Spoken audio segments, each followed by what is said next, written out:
Nageni Sambalada, Babaru Haya, Dado, Walbuliatu, Amagaki Mohamed Dugati, Secretary General Jidda Malijoti,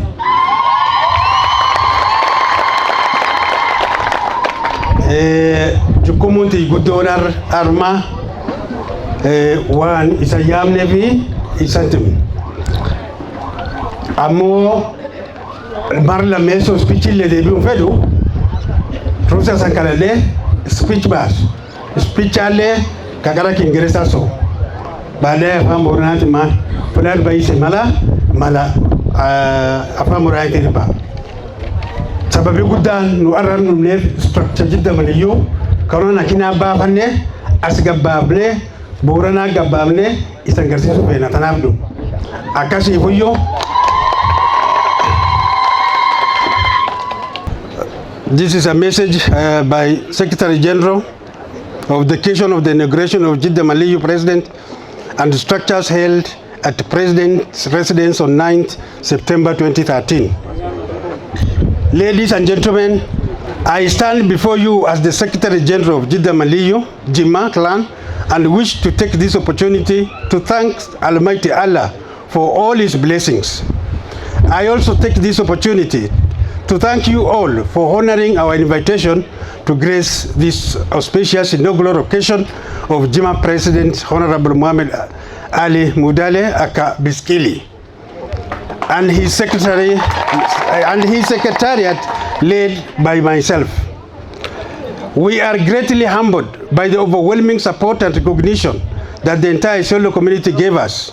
We thank all leaders present, both current and former, finding time out of your busy schedule to physically attend this momentous occasion. Thank you for attending. Allow me to make a brief introduction of Jima and its secretariat, which I'll do at the end of this speech. Jima is an acronym for Jidda Maliyu, which is one of the most major Boran clan and a very liberal and outgoing clan for that matter. Jima Secretariat is the clan's social political structure which was formed in the year 2012 as the clan's social political structure which clans as a measure towards consolidating the clan unity following long period of disunity that costed the clan politically. It can be described as a social, economic and political and cultural system of government where leaders are elevated to positions of authority through the will and active participation of people they represent, not only to be the custodian of the laws and rules of the community, but also to be accountable for every decision they make. It has existed to manage social, cultural, economical and political aspects of Jima clan ever since its inception. This well-functioned organization is what has kept the clan together by playing significant role in maintaining order and was instrumental for the successful start at the governorship of the first county government following the introduction of the new constitution in 2010. Which ushered in the devolved governance system in Kenya, which recognized the role of elders by giving relevance to the process of consensus building and alternative dispute resolution, which is the jurisdiction of this secretariat. Consequently, causing the founders, led by the late Mzee Jatani Wako Wario,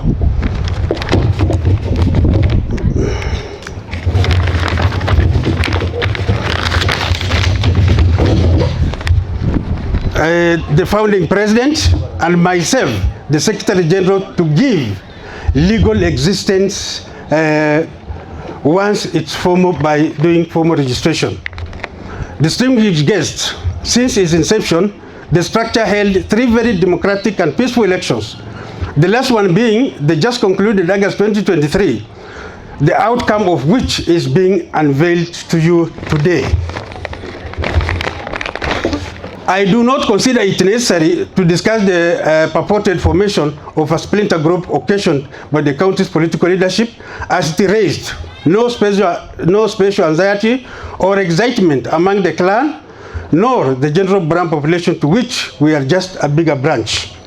I can say without fear of contradiction that this structure has always remained independent and only exists to serve communal interest as opposed to individual interest, hence shall never be influenced by political actors. I do not therefore understand the motivation. Yes, I do not understand the motivation for such purported splinter, nor do I believe that the proponents of such an idea are hell-bent on destroying the hard-earned unity of purpose. But if that is their intention, we wish to advise them that before engaging in such negative strategy, they need to ask themselves why they are doing what they are doing, and whose interest does it ultimately serve. Yeah? Practically speaking, my people, we cannot afford to split. A husband and a wife can divorce and go out of the presence and beyond the reach of each other, but trustees of community interest cannot do that, because the experience we went through,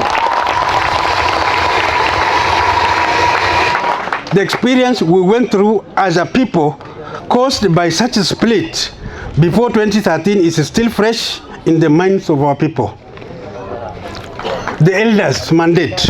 All over the continent of Africa, the institution of elders is highly respected in the society.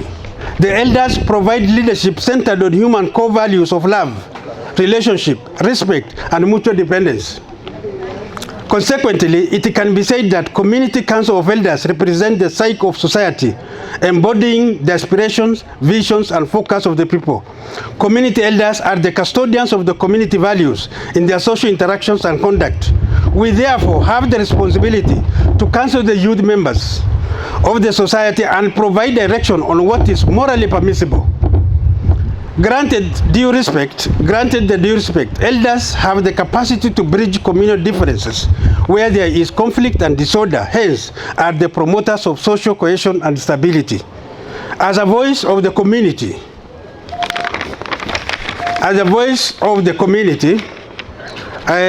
we must, as the voice of the community trusted to provide counsel and wisdom in decision making, elders are able to mobilize communities towards achievement of goals of mutually identified interest.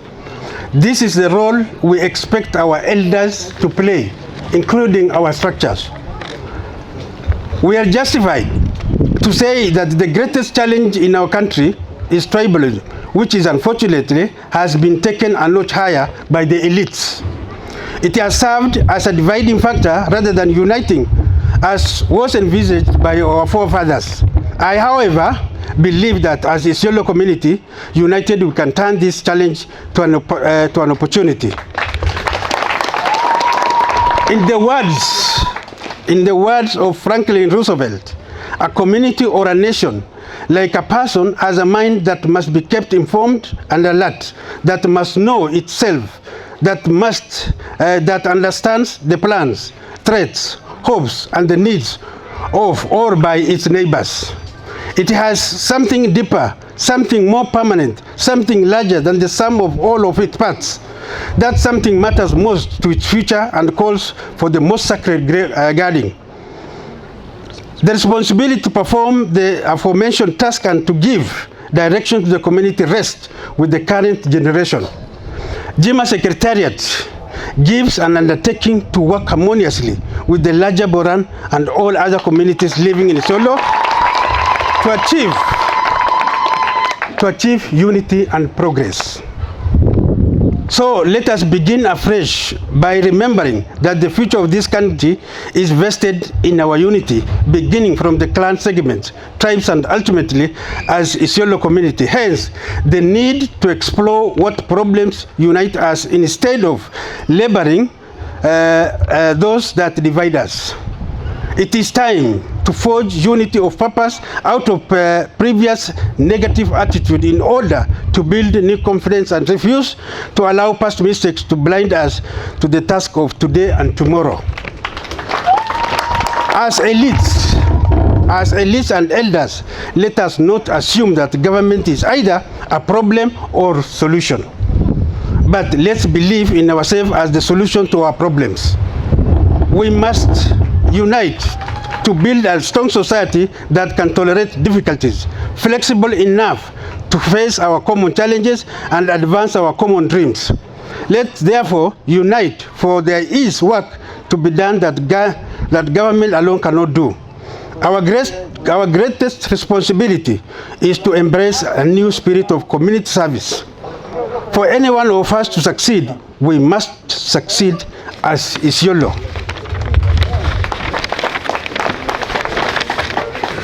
United we stand, divided we fall.